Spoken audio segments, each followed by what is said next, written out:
Ang tao ay palaging may espesyal na pansin para sa isang planeta sa ating solar system. Ang planetang iyon ay Mars. Tinawag itong pulang planeta para sa kulay nito.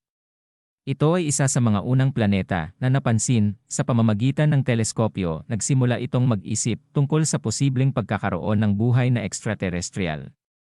Inilarawan ng maraming siyentipiko ang pagkakaroon ng mga channel na idinisenyo upang magdala ng tubig na tila kapaki-pakinabang para sa isang sibilisasyon. Ang Mars ay isa sa mga pinakasinaliksik na mga planeta at tungkol sa kung saan mayroong maraming impormasyon. Nais mo bang malaman ang lahat tungkol sa Planet Mars? Sa munti nating channel na ito ay susuriin namin ito ng kumpleto. At kung isa ka sa mga mahilig sa mga ganitong video, ay paki-follow naman ang ating munting channel.